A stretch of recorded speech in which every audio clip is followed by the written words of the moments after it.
The Quest 3 V69 software update just started rolling out. We've got some release notes right here. We're going to go through them, see what kind of changes we've got. I know that there's one new home environment and some other changes. This is also the last update before Connect, so there's a possibility that we'll get another update around Connect, or that this won't be all for V69. But let's dive in and see what this has. First up is a required update if you play online in Meta Horizon social experiences, things like Meta Horizon Workrooms or Horizon Worlds, or co-presence or co-location or whatever they call it in the same home when your home environment. Beginning in October, it says V69 will be required for those enjoying Meta Horizon social experiences such as Horizon Worlds, Horizon Workrooms, and co-presence. Those who have not yet upgraded will be prompted to update to V69 before they can access these experiences. That tells me that something is probably changing at Connect this year. So starting in October, you're going to need V69, which means this update probably doesn't really show us everything that's coming for October. If I had to guess, we're going to get some social experience changes, maybe even some new avatar changes in V69, which is why to experience these Meta Horizon socials, you'll have to have this update. We'll have to wait and see what that means. Hopefully some really interesting stuff. There's been some new avatars kind of spread around of what they could look like, and I actually really like what they look like, the new ones. So let's hope that is what this means, and that starts rolling out in October. Also, we've got a new wake word for the Meta Quest AI, or Meta AI inside of the headset, and that is Hey Meta, which is actually the same wake word as the glasses that you can wear, the Ray-Ban Metas. And now you can turn that on by going into the AI settings, or the Meta AI settings, and just turning it on. And you can say, hey, Meta, instead of pushing a button or whatever other, I can't remember what the other wake word was, but that's the new wake word for the Meta AI, and it's actually pretty cool. Also now, the new window layout is permanent and rolled out to everyone in V67. They rolled out a new layout that allowed for experimental moving of your windows everywhere. It was in experimental settings. Well, that's moving from experimental settings now to the regular layout, so everyone will have it turned on automatically. I actually really like this new layout and setup, being able to move your windows all around and put them where you want them. There are some things that would be nice to be able to adjust, but it's a great start in this direction. Speaking of Windows, a new update is actually spatial audio for Windows. Spatial audio for Windows now will mean that certain windows, if they're playing audio, will spatially be around you. So I'm assuming you put your music on one side of you and then maybe a movie on another, you'll hear them from either side. Or if you turn your head, it'll change where the speakers are coming from, or the sound is coming from, which is kind of cool, especially if you're watching something with someone else or listening to music and you like to have that feeling of being surrounded by the music and like you're actually listening from speakers. I don't know. It's cool. Hopefully we'll get like some 5.1 surround settings on Quest for watching movies, because I'd love to hear the movie around me, not just from in front of me. So maybe we'll see something like that eventually. I don't know. That would be a really cool way to use spatial audio, is 5.1 or 8.1 or whatever you can get the highest surround sound. This one I swear I've actually talked about before.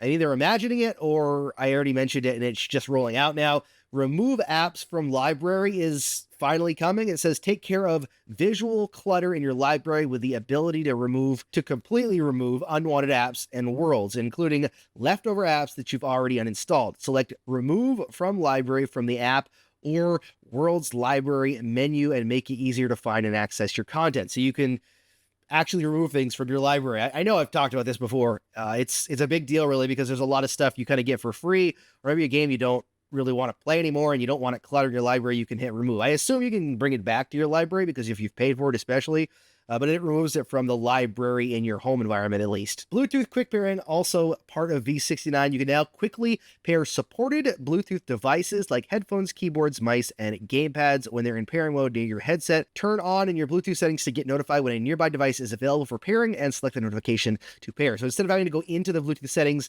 searching for a new device, once there is a device searching in your area that's Bluetooth or available to connect to, it'll automatically pop up with a pop-up, which is kind of the way mobile phones work now anyways, most of the time.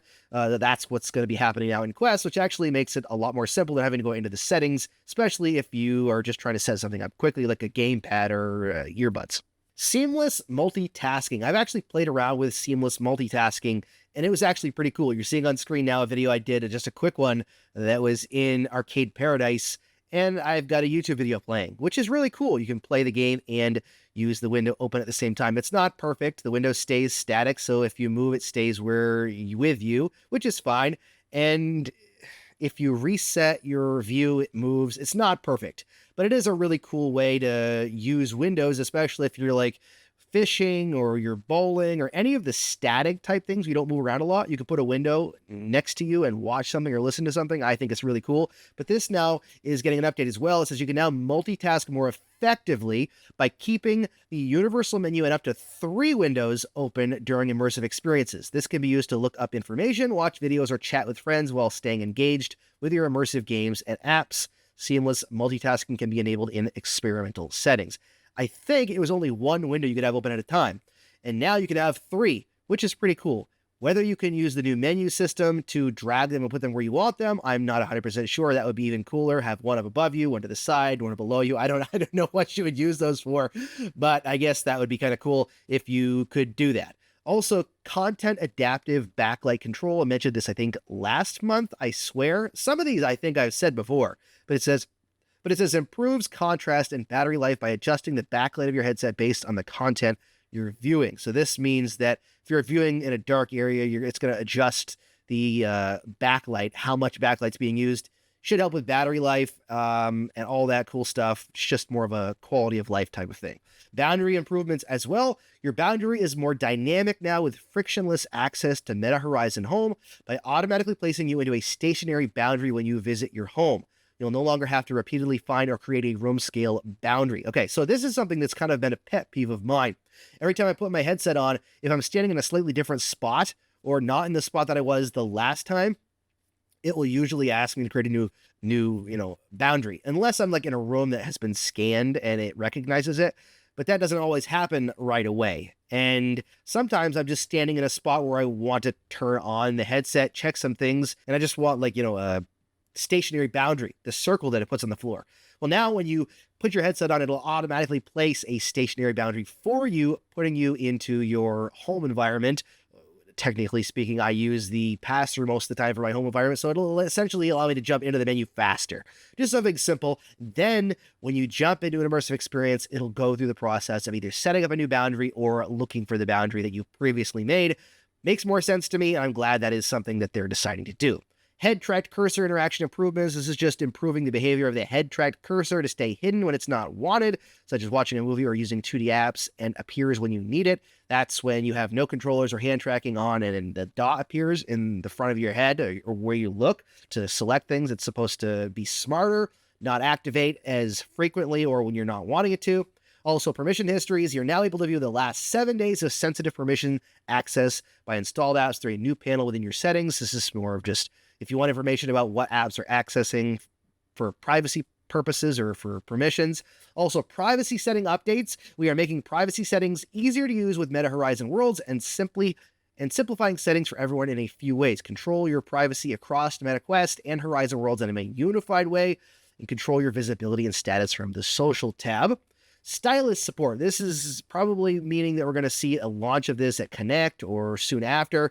Logitech MX Ink, the pen that I've talked about in the past that you can actually draw with and stuff in VR and in MR. I can't wait to use it. Well, it's funny because it actually says track stylus devices, including the Logitech MX Ink, which means there's potentially more stylus devices, can now be used to interact with the universal menu. You can learn how to use it, configure its button mapping, and adjust its pressure sensitivity in stylus settings. Configuring its button mapping is kind of cool. I don't know what you'll be able to do. Maybe you could even figure out how to play some games with it. Who knows? That would be kind of weird. Also, the most exciting thing for me is the new home environment, which I'm trying to get my hands on. If I have it, by the time I do this video, or put this video out, I should say, I will have some footage on screen now, and I will do a walkthrough, because I'm excited for this one. It says the Oceanarium.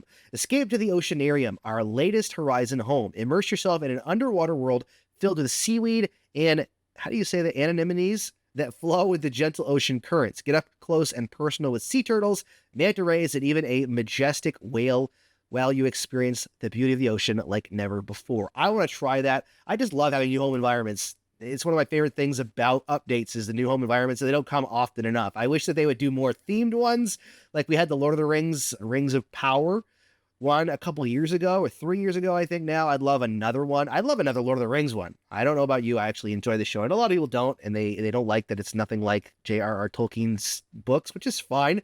I understand that, and I just accept that it's not like it. I'm off on a tangent now. I like the show for what it is because I love Lord of the Rings. Period. I just don't pay attention to the stupid things that they do. But anyways, that's what we got for updates. If we've got the Oceanarium, I'll jump into a walkthrough now. If not, thank you so much for watching. Don't forget to subscribe. And as always, happy questing.